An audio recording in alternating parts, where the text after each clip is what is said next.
Finalizado ya todos los numerales correspondientes a la iglesia, vamos a entrar a meditar esa parte del credo que dice: creo en la comunión de los santos.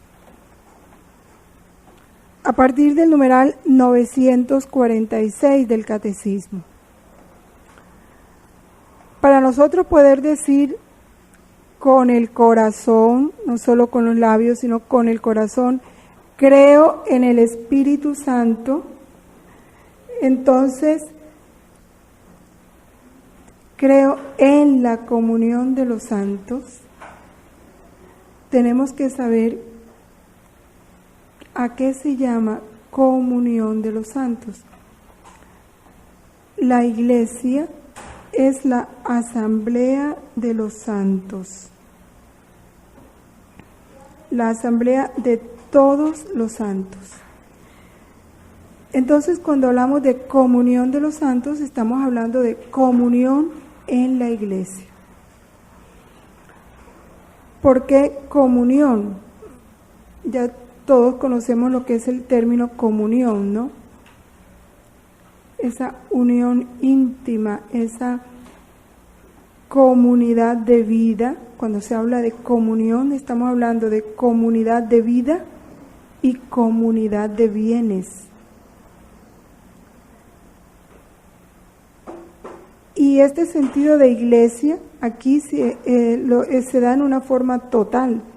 Estamos hablando no solo de la iglesia peregrinante, sino de la iglesia triunfante y de la iglesia purgante. San Pablo siempre nos habla de que todos los creyentes formamos un solo cuerpo. Y uno detenerse en eso, ¿no? Todos formamos un solo cuerpo. O sea, todos estamos en un mismo lugar.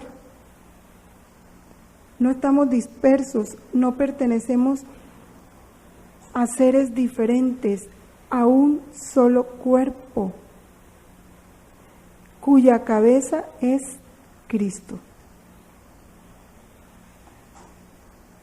Es entender.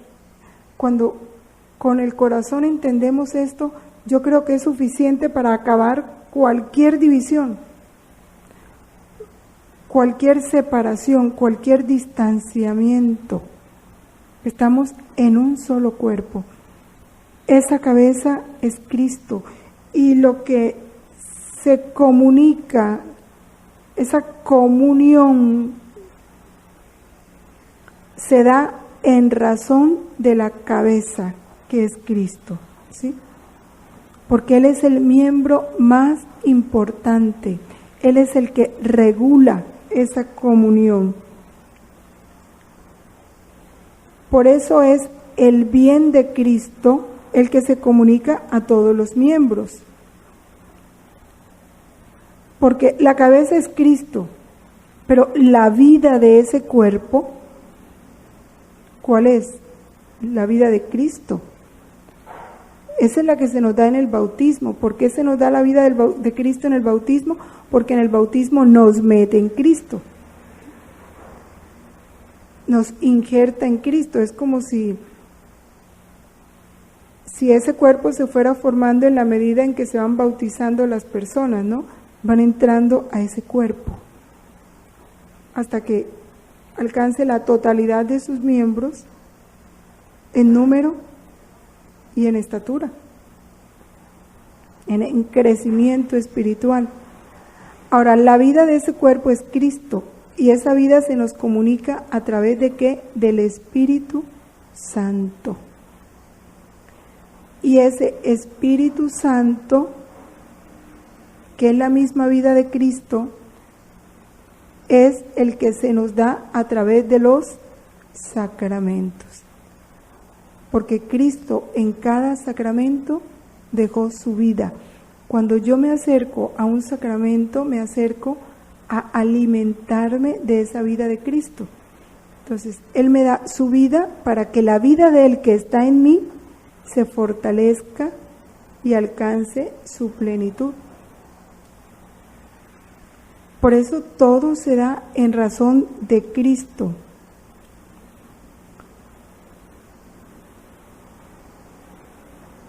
Y todos los bienes, por eso se habla de un solo bautismo, ¿sí? Una sola fe, un solo bautismo, un solo espíritu, un solo Señor, que es Cristo, un solo espíritu, que es el que nos guía, ¿sí? Todos los bienes que se nos comunican llegan a formar parte o a constituirse un fondo común, porque es un mismo espíritu. Son muchos los bienes, muchos bienes o carismas, son múltiples, pero todos provienen de un mismo espíritu, que es el fondo, la fuente de todos esos bienes, de todos esos carismas. Un fondo común, de ahí parte todo. Nadie lo puede recibir por otro medio, sino a través del espíritu. Estos numerales del 946 y el 947, entonces nos llevan a concluir esto, esa comunión que se da en el cuerpo místico de Cristo se da en dos sentidos. Tiene dos significados muy relacionados que son: hay comunión en las cosas santas y hay comunión en las personas. Ya eso lo vamos a explicar. Dice aquí esta nota explicatoria del catecismo: Santa Santis, lo que es santo para los que son santos. Es lo que se proclama por el celebrante en la mayoría de las liturgias orientales en el momento de la elevación de los santos dones antes de la distribución de la comunión. Los fieles, que son los santos, se alimentan con el cuerpo y la sangre de Cristo, que es lo santo, ¿no? La cosa santa, para crecer en la comunión con el Espíritu Santo y comunicarla al mundo. Los santos se alimentan de lo santo. Ese es el alimento de los santos, las cosas santas, ¿sí? La santidad es el alimento de los santos. Vamos a ampliar estos números del 946 al 948, viendo en los volúmenes algunas ideas importantes. Vamos al volumen 3, en el capítulo 1.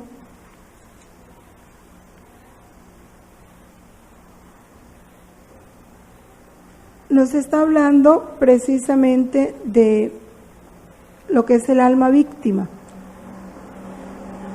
que es hermoso contemplarlo desde este sentido, porque ¿qué es el alma víctima? El alma víctima, precisamente, su trabajo es comunicar bien, ¿sí?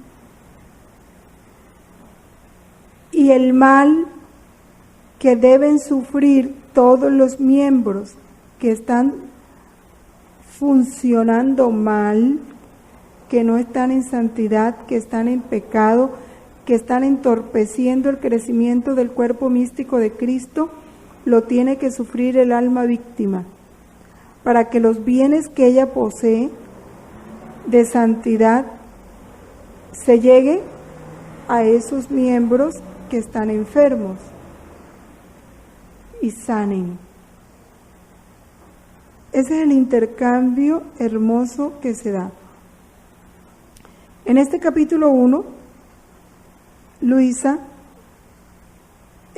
ve, entre las gracias especiales que Dios le da, la columna de la iglesia que no tiene en qué apoyarse. Y Jesús lloraba amargamente. Mientras decía esto, vi una columna cuyo ápice tocaba el cielo, y a los pies de esta columna se hallaban sacerdotes, obispos, cardenales y todas las demás dignidades que sostenían dicha columna. Pero con sorpresa me puse a mirar y observé que de estas personas algunos eran muy débiles, otros estaban medio corrompidos, algunos enfermos, otros llenos de fango, y era muy escaso el número de los que estaban en condición de sostenerla. De modo que esta pobre columna, siendo tantas las sacudidas que recibía en su parte de abajo, tambaleaba sin poder estar firme. Sobre esta columna estaba el Santo Padre, el cual con cadenas de oro y con los rayos de luz que difundía de toda su persona, hacía cuanto más podía por sostenerla, por encadenar e iluminar a las personas que permanecían abajo, aunque una que otra se escapaba, para tener más facilidad de corromperse y enlodarse. Y no solo de eso, sino por unir e iluminar a todo el mundo. Mientras miraba esto, el sacerdote que celebraba la misa, tengo duda de que fuese sacerdote o bien nuestro Señor, parece que era Jesucristo, pero no puedo decirlo con certeza, escribe Luisa. Me llamó y me dijo: hija mía, ¿ves en qué estado lastimoso se encuentra la Iglesia? Las mismas personas que debían sostenerla faltan a sus compromisos y con sus obras la debilitan, la golpean y llegan a degradarla. El único remedio es hacer derramar tanta sangre que se forme un baño para poder lavar aquel purulento fango y sanar sus llagas profundas. De modo que una vez sanadas, fortificadas, embellecidas con aquella sangre, puedan ser instrumentos idóneos para mantenerla estable y firme. Yo te he llamado para decirte: ¿quieres ser víctima y así ser como un puntal para sostener esta columna en estos tiempos tan incorregibles?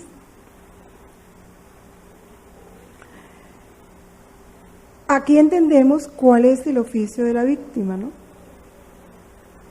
Es algo así como cuando un cuerpo está muy enfermo, una sangre envenenada, unos riñones atrofiados que no producen, se busca quien haga el trabajo que ellos no hacen, para poder darle lo que ellos no dan y sanar ese cuerpo místico, o por lo menos evitar que siga el mal dañando los otros miembros. Es exactamente eso lo que es un alma víctima. Ahora, nosotros no nos olvidemos que fuimos elegidos en el bautismo para ser almas víctimas. Ya no es si queremos, es que el bautismo nos hizo almas víctimas. Así que cuando Dios nos pida ese oficio, de forma ordinaria nos lo pide siempre. Porque cada que el sufrimiento llega a nuestra vida, cada que el dolor toca las puertas de nuestra vida, ahí Jesús me está diciendo: necesito tu colaboración. Es un por favor de Jesús. Vengo a pedirte un favor. Colabórame. Eso es lo que se está diciendo. Porque además de que nos purifica a nosotros, unido a Él, es medio de purificación para los otros miembros. Entonces no olvidemos esa parte. En este mismo volumen 3, en el capítulo 63, Luisa hace de enfermera con Jesús cubierto de llagas. Es para ir viendo cómo está el cuerpo místico y cómo se da esa comunión de bienes y de personas. Veía a mi dulce Jesús que sufría mucho. Le supliqué que me hiciese partícipe de sus penas, y él me dijo: también tú sufres. Más bien yo me pongo en tu puesto, y tú hazme el oficio de enfermera. Así parecía que Jesús se ponía en mi lecho y yo de pie junto a él comenzaba a alzarle la cabeza y una a una le quitaba las espinas que estaban clavadas en su bendita cabeza. Luego pasé a su cuerpo y fui repasando todas sus llagas. Le enjugaba la sangre y le besaba, pero no tenía cómo ungirle para mitigar su dolor. Y en esto vi que de mi pecho salía aceite, y yo lo tomaba y con él ungía las llagas de Jesús. Pero hacía esto con cierto temor, porque no entendía qué significaba el aceite que salía de mí. Pero Jesús bendito me hizo entender que la resignación ante el divino querer es aceite, que mientras unge, mitiga el dolor de las llagas de Jesús. Con esto, después de haber estado un buen lapso haciendo este oficio a mi amado Jesús, se me desapareció y yo volví en mí. ¿Y qué es la resignación? La resignación es el primer paso del vivir en la divina voluntad. Es el yo aceptar como voluntad de Dios todo lo que me sucede, todo. Yo descubrir la voluntad de Dios, reconocer la voluntad de Dios en cada circunstancia, en cada persona y unirme a ella. Reconocerla como voluntad amorosa y unirme a esa voluntad amorosa respondiéndole con amor. Ese es el primer paso del vivir en la divina voluntad, que es la resignación. No es el soportar la cruz, no. La resignación en este lenguaje de los volúmenes va más allá. En el lenguaje del mundo, resignarse es toca, o sea, a la fuerza, ¿no? Porque ya no hay de otra. Pero en el lenguaje de la divina voluntad ese no es el significado de la resignación, es el reconocer la voluntad de Dios en todo y corresponderle, porque sé que esa voluntad de Dios es amor. Eso es el aceite con el que vamos a mitigar el dolor que le ocasionan las llagas de Jesús. En el volumen 18, en los capítulos 15 y 16,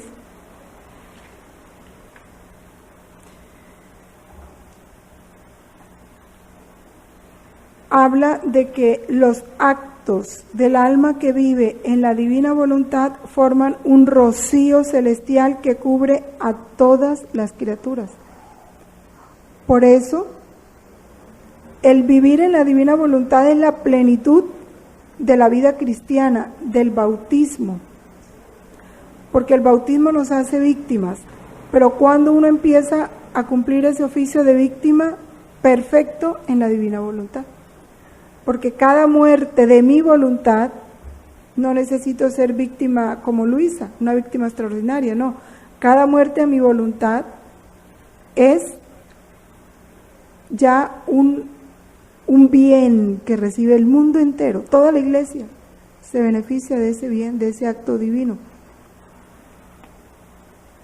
Igualmente, el oficio de sacerdote se da en plenitud, porque el sacerdote es el mediador entre Dios y el pueblo, y es el que recoge las ofrendas de todos, los sacrificios de todos, y los ofrece al Padre.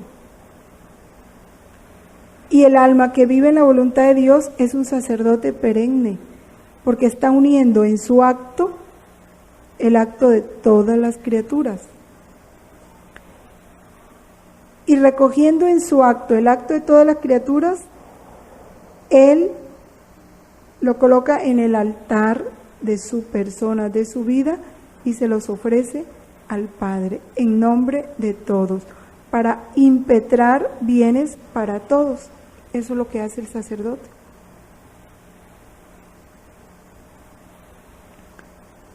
Leamos lo que dice este capítulo 15. ¿Quieres saber qué recibe el alma viviendo en mi voluntad?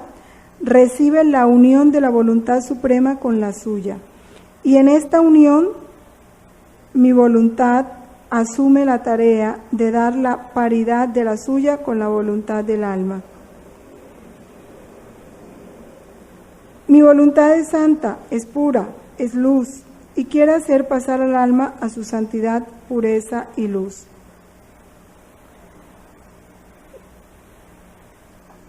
Y si la tarea del alma es vivir en mi voluntad, la tarea de la mía es la de dar en modo perfecto mi semejanza a la voluntad del alma.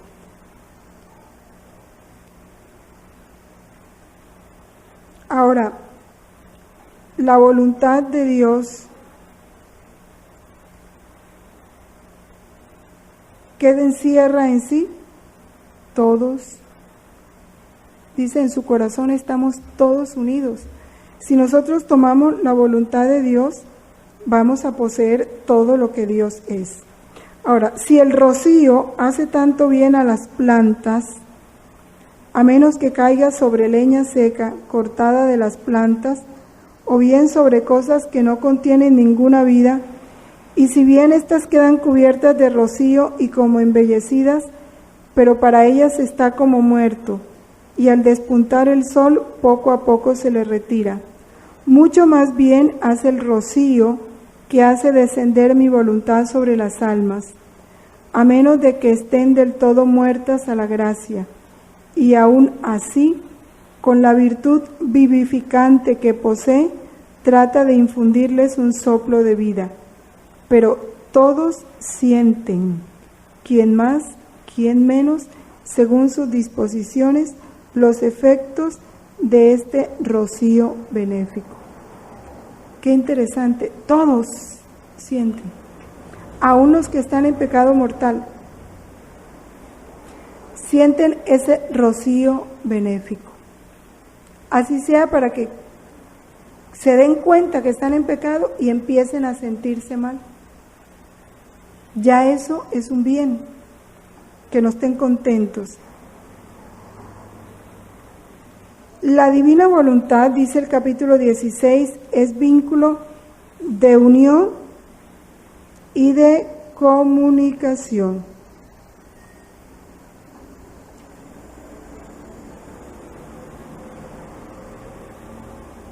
Dice, vamos a leer una parte.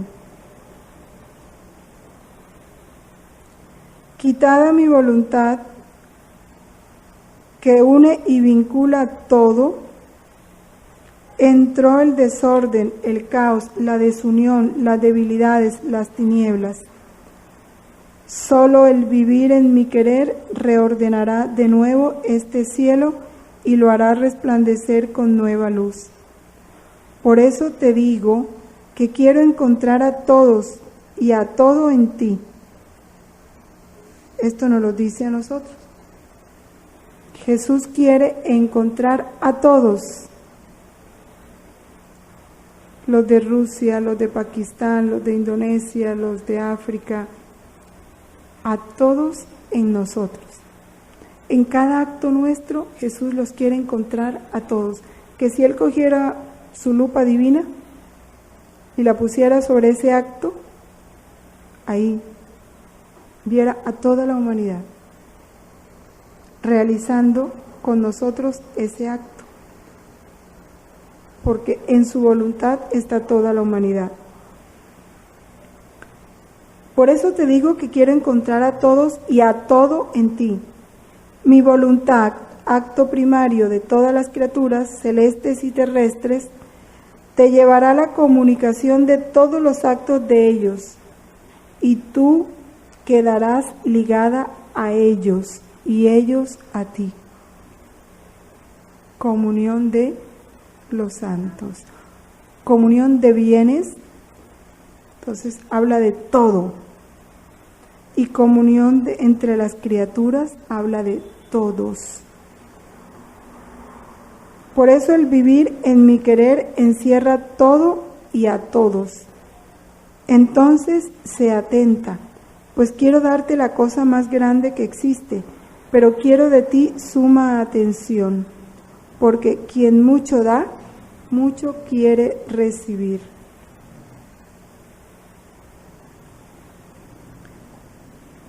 Y el volumen 19, en el capítulo 8,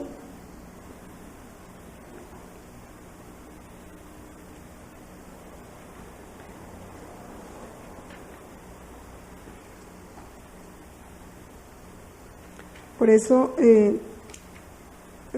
meditando esto,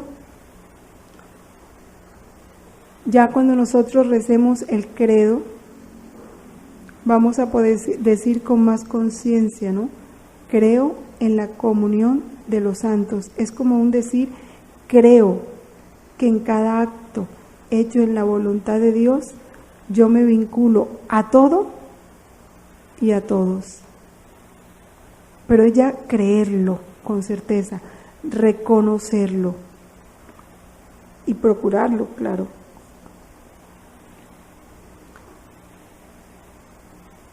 Dice, ¿cómo con el vivir en el querer divino todos los bienes quedan concentrados en el alma? Todos los bienes. ¿Qué quiere decir todos los bienes? Dios es el sumo bien. En Dios están concentrados todos los bienes. Si yo poseo a Dios, poseo todos los bienes. Habiendo recibido la Santa Comunión, estaba llamando a todos, a mi reina madre, a los santos, al primer hombre Adán, con el séquito de todas las generaciones, hasta el último hombre que ha de venir a la tierra, y luego a todas las cosas creadas, a fin de que todas juntas, conmigo postradas en torno a Jesús, lo adoremos, lo bendigamos, lo amemos. De modo que nada faltase en torno a Jesús de todas las obras salidas de sus manos, ni un corazón que palpita, ni un sol que da fulgor, ni la vastedad del cielo azul poblado de estrellas, ni el mar que murmura, y ni siquiera la pequeña florecilla que emite su perfume. A todo y a todos quería concentrar en torno a Jesús hostia, para que le rindiese los honores debidos. Su voluntad me ponía todo presente, como si todo fuese mío, y yo le quería dar todo a Jesús.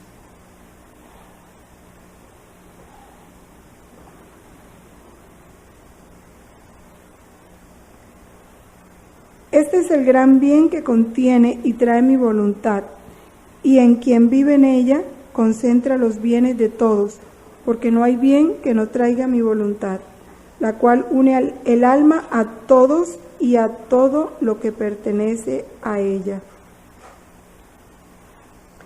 De modo que si la criatura no se hubiera sustraído a mi voluntad, yo debía encontrar a todos en uno y a cada uno en todos.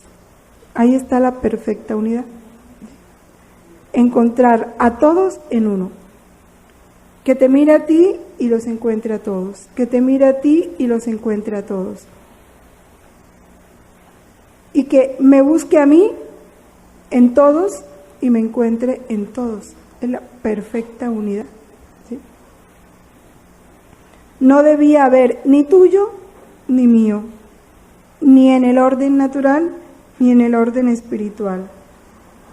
Cada uno habría podido tomar cuanto hubiese querido. También en el volumen 3, en el capítulo 16, el 14 y en el 16 se nos habla de esto, de esta comunión de los santos. Vamos a leer solo un párrafo para no demorarnos mucho.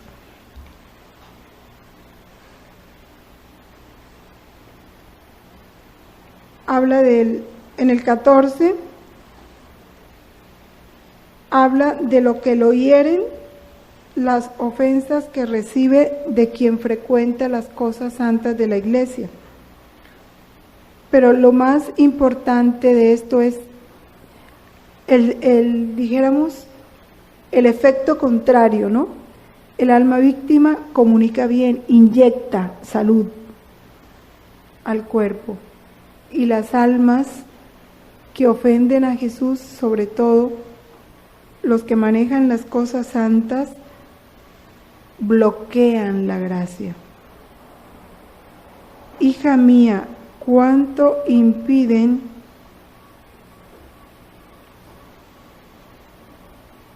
le presenta Jesús a Luisa en una iglesia cómo se le ofendía más que en otros lugares. No porque en la iglesia se cometan más pecados que en el mundo, fíjense, no porque se estaban cometiendo pecados, sino porque son ofensas hechas a Jesús por los que más quiere.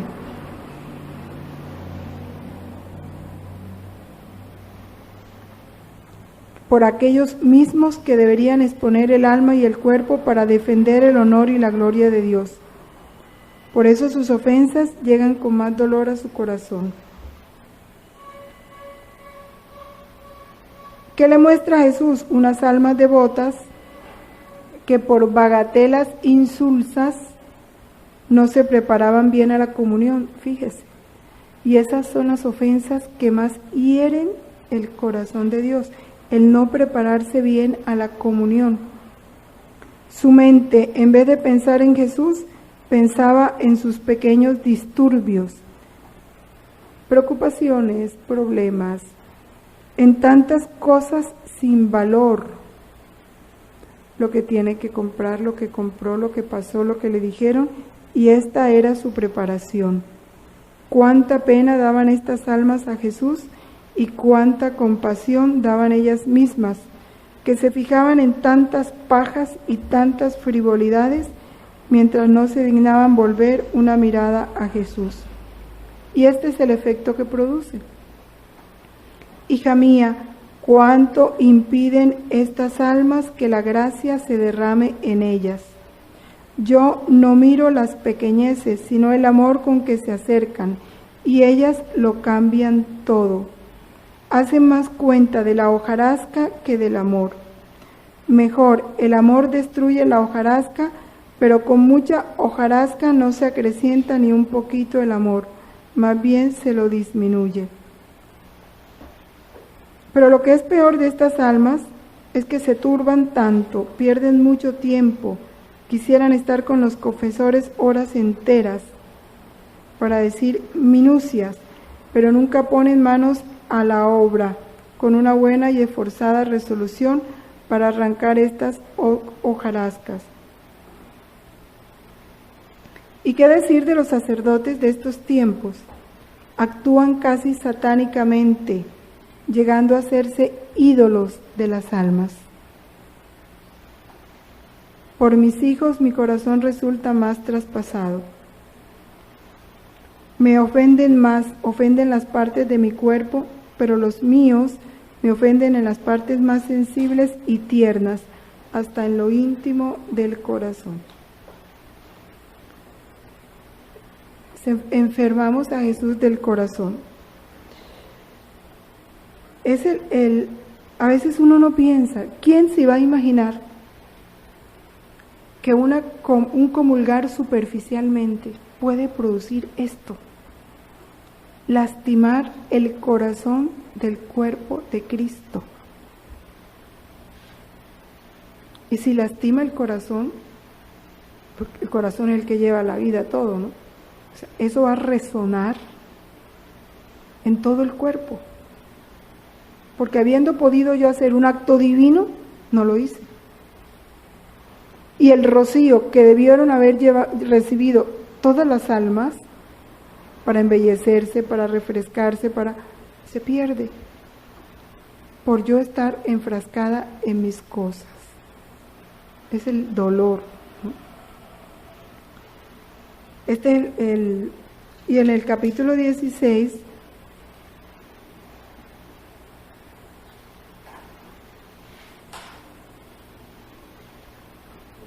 habla de que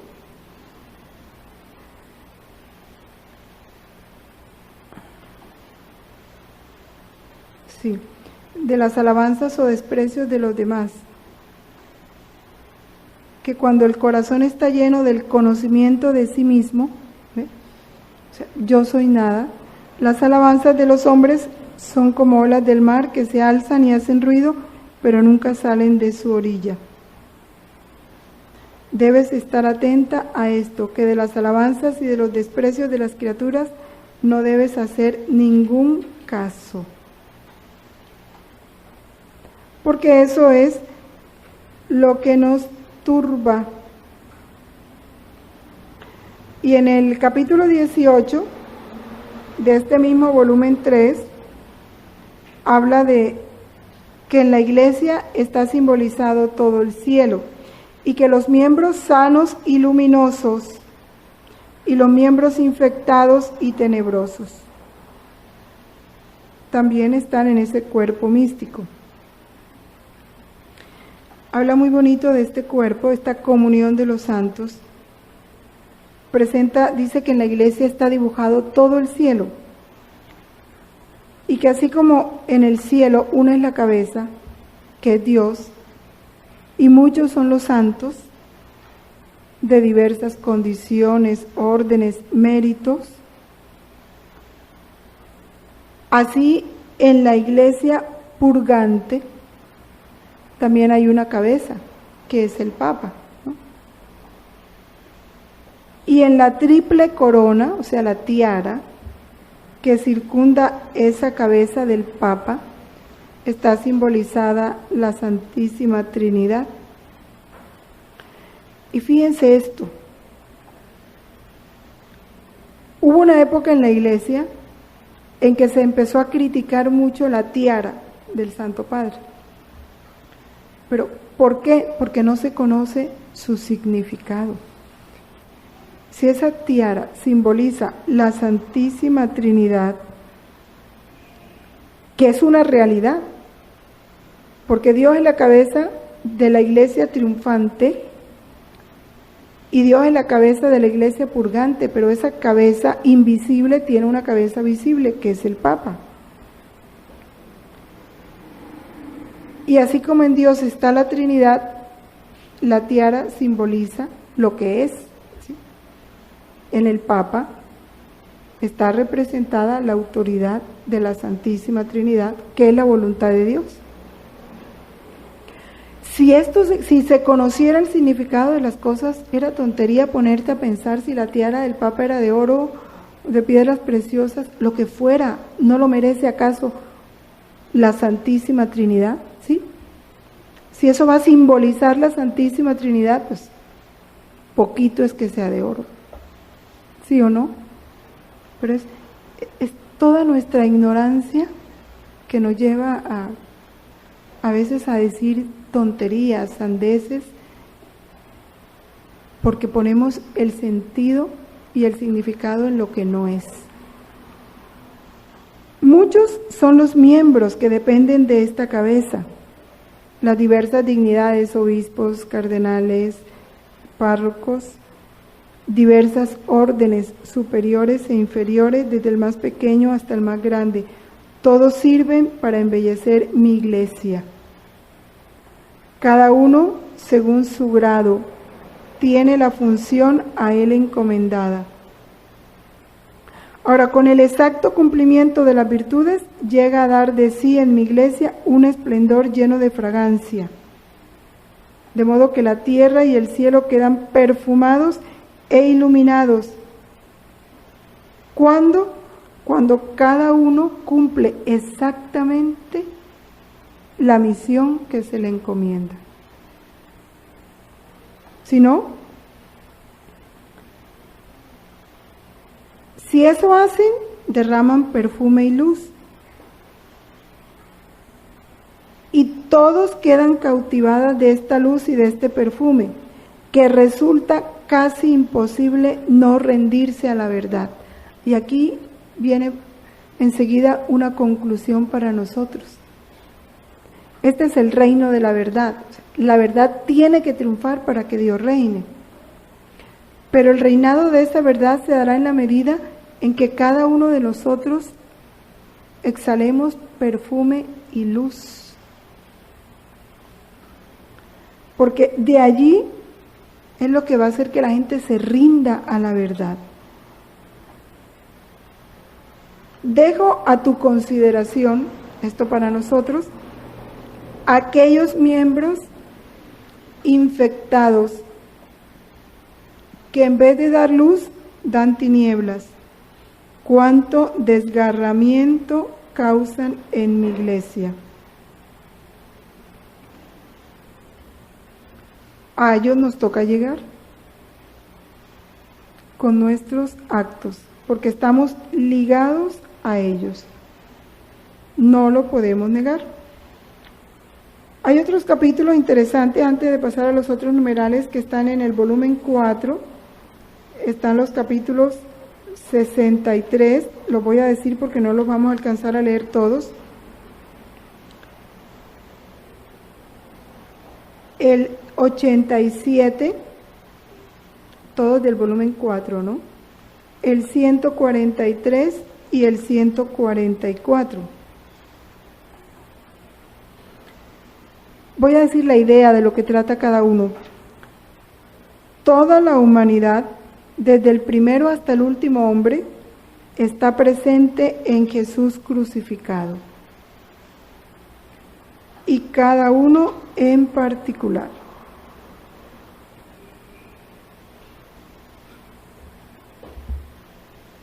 Es el cuerpo místico de Cristo. Y en el 87 nos habla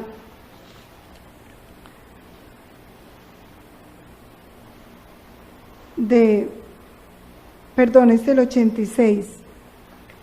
Dice que debemos compensar los vacíos de gloria a Dios e impetrar el bien para las almas mediante el ofrecimiento continuo de lo que se está haciendo.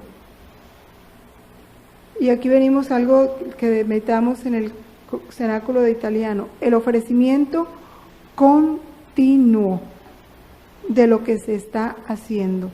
¿Sí? Perseverando en esto, se forma en nosotros la vida de Jesús. Y al formarse en nosotros la vida de Jesús, con Jesús nos vienen todos, ¿no? Este es el capítulo 86, y en el 143 y 144,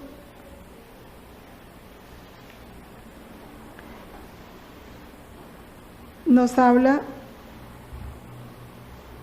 es importante entender todo esto. El confesor prohíbe a Luisa morir, porque ella como víctima sostiene y protege al mundo y en parte a la iglesia. Le prohíbe morir.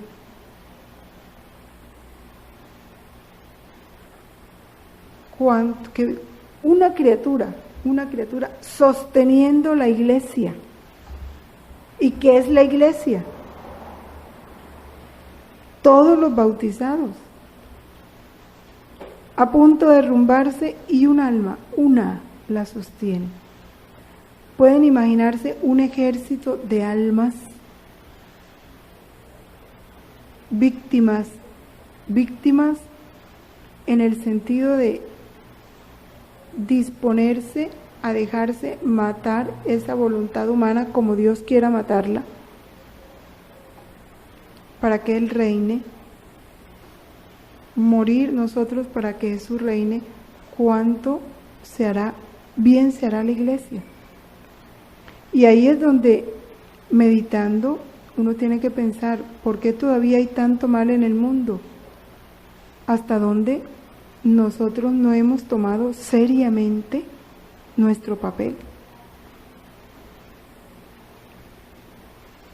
Porque de nosotros, los que más hemos recibido, depende en gran parte ese progreso de la iglesia.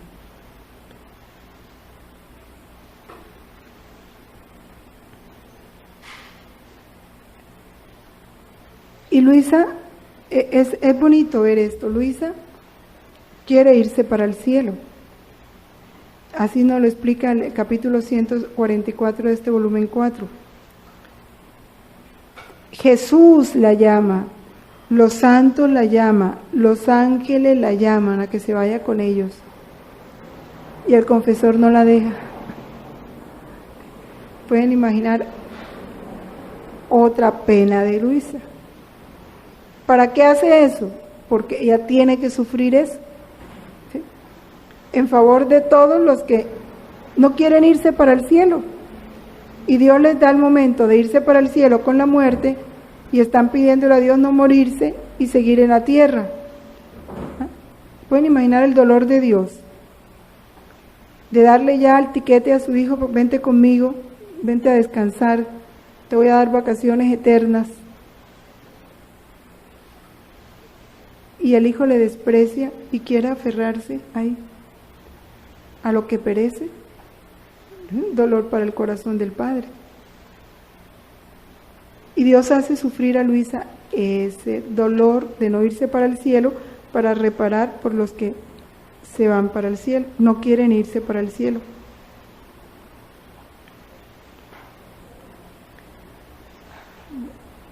Y el volumen 9, en la página 52, todos los ejemplos que nos hablan, pues los volúmenes, muchos nos hablan de esta comunión de los santos. Jesús nos explica en este capítulo, que es del 22 de diciembre de 1909, del volumen 9, por qué razón se da en las almas santas antes de morir esos estados de abandono de Dios. ¿Por qué les hace sufrir ese estado de abandono de Dios?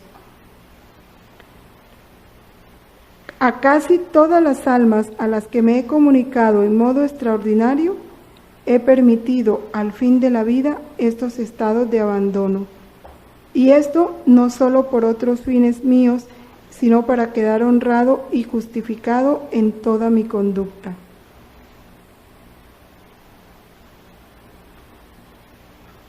Muchos dicen, seguro que estas almas debían llegar a un punto tan alto de santidad, si tanto las ha amado Jesús y enriquecido con tantos favores, con tantas gracias y carismas. Pues dicen, ellas debieran haber sido ingratas, ¿no? Pues Dios les ha dado tanto. Y Jesús dice, yo para justificar mi conducta manifestaré a ellos los abandonos y las privaciones a las que sometí a esas almas, que para ellas fueron un purgatorio viviente, y también mostraré su fidelidad, el heroísmo de sus virtudes, y cómo es más fácil y tolerable sufrir la pobreza sin conocer las riquezas, que nacer rico, habituarse a vivir rico, y luego perder las riquezas y vivir pobre. Eso es. Esa es la privación. El que nunca ha vivido la intimidad con Dios, el enamoramiento, la inseparabilidad de Dios, no sabe lo que es la privación, no puede saberla. Porque la privación es ese no sentir a Dios, ese experimentar lo que es perder a Dios. No lo han perdido, pero como no lo sienten, es como si lo hubieran perdido. Fue lo que experimentó Jesús en la cruz. Padre, Padre, ¿por qué me has abandonado? Es lo que experimentó Santa Teresita en la agonía. Dijo, cuánta necesidad hay de orar por los agonizantes.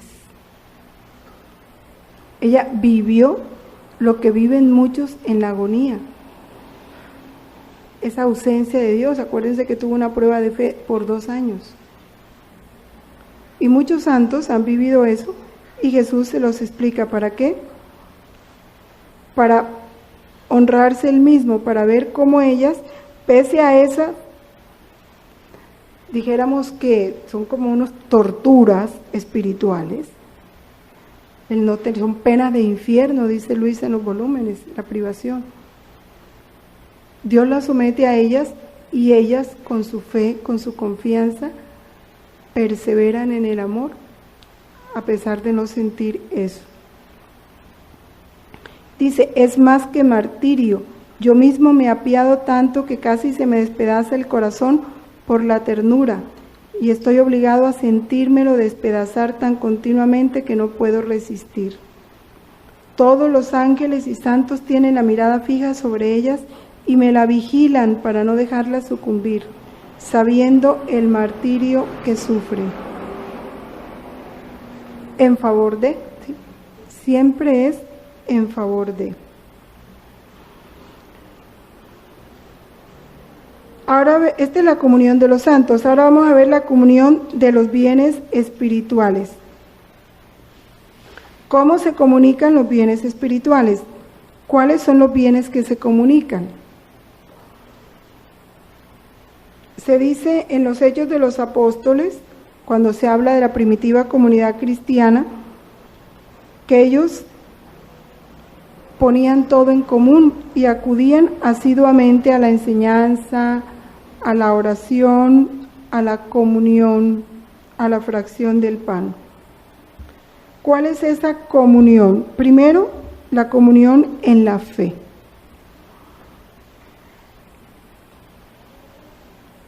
La fe, como es el don que viene de un mismo espíritu, ¿sí?, que recibimos de los apóstoles, es un tesoro de vida. Y esto bien importante, se enriquece cuando se comparte. Y el Papa dice, creo que es en la encíclica Evangelii Nunciandi, Anuncio del Evangelio, una frase: la fe se fortalece dándola. Y el Catecismo nos dice, la fe se enriquece cuando se comparte. Cuando tú empiezas a otros a comunicar la fe, a través de la catequesis, a través del anuncio de la palabra, tu fe se enriquece. Tu fe crece. Y ahí estamos comunicándonos unos a otros el don de la fe. En el volumen 2, el capítulo 32,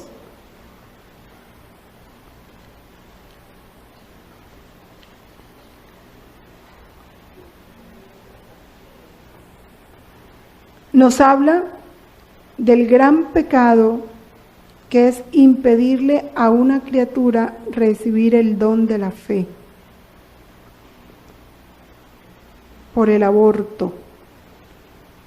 Dice, el pecado de dar muerte a uno que va a nacer o a un recién nacido, privándole también del bautismo, clama venganza ante Dios más que los otros. Claro, se le priva del don de la fe.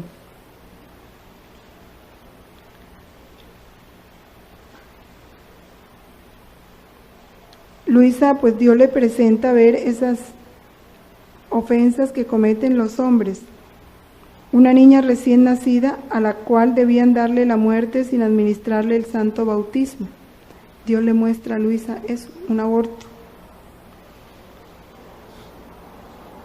Jesús le dice ante eso, hija mía, une tus sufrimientos a los míos, tus oraciones a las mías, y así delante de la majestad de Dios serán más aceptadas y aparecerán no como cosas tuyas, sino como obras mías. Dice Luisa, me parece que este pecado pesa tanto en la balanza de la divina justicia, que es de los que gritan venganza ante Dios. Y sin embargo, muy a menudo se renuevan estas escenas dolorosas. Hoy es común. Claro. Porque se impide la comunicación de la fe. Otro de los dones que se comunican,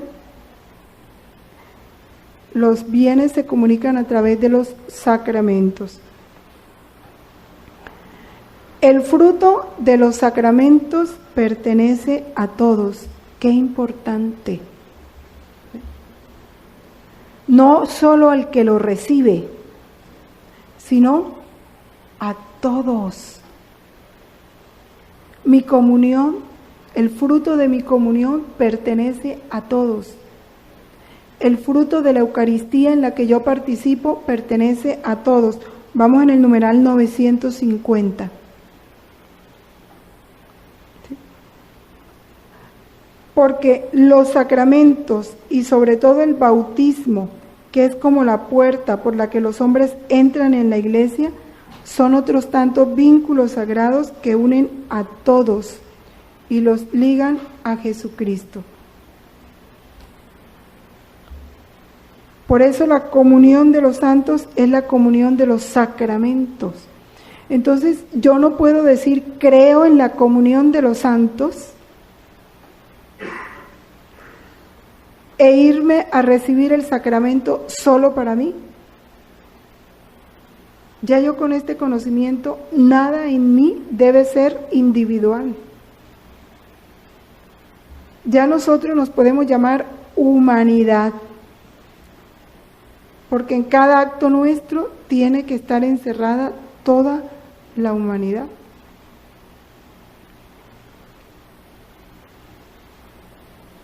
El nombre de comunión puede aplicarse a cada uno de ellos. En vez de decir sacramento del bautismo, puedo decir la comunión del bautismo. ¿Sí? Porque cada uno de ellos nos une a Dios. En cada sacramento entramos en comunión con Dios y con los hermanos. Entonces es una comunión. Pero este nombre es más propio de la Eucaristía que de cualquier otro. ¿Por qué? Porque en la Eucaristía es la que lleva esta comunión a su máxima expresión, ¿no?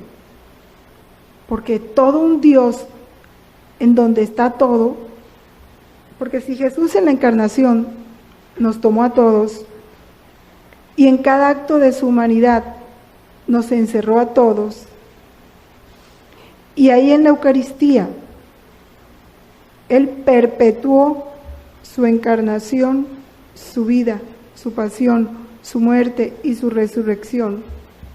Ahí en la Eucaristía nos tiene a todos.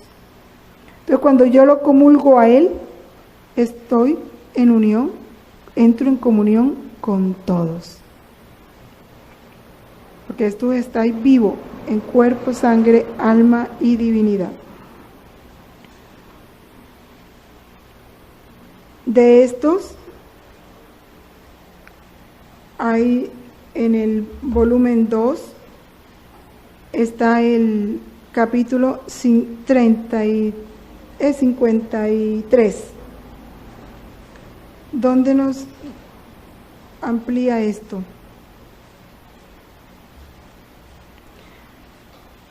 Dice, la correspondencia a la gracia atrae nuevos dones y la falta de correspondencia convierte las gracias en castigos. Y uno dice, ay, pero ¿por qué tanta maldad? ¿Por qué tanta violencia? ¿Cuántos, deberíamos preguntar, signo claro de que no se está correspondiendo a las gracias? Sin ir muy lejos, ¿cómo se reciben los sacramentos? Cada sacramento recibido indebidamente es un desprecio a las gracias. Y el desprecio a las gracias se convierte en castigo.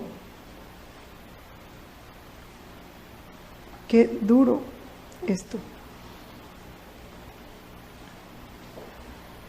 ¿Cuántas gracias debería volcar en las criaturas? Pero como no encuentro correspondencia, me veo obligado a retenerlas en mí, más aún me hacen cambiarlas en castigo. Y nos dice a nosotros, empeñate tú en corresponderme a las tantas gracias que estoy derramando en ti. Pues la correspondencia es la puerta abierta para hacerme entrar en el corazón y formar en él mi habitación. La correspondencia es como aquella estima que se usa con las personas cuando vienen de visita. De manera que, atraídas por ese respeto, por esa atención, por esa cordialidad con que se les recibe, se ven obligadas a venir otras veces y a no quererse separar. Entonces, después tomémonos un descanso y después volvemos a continuar la reflexión sobre estos puntos.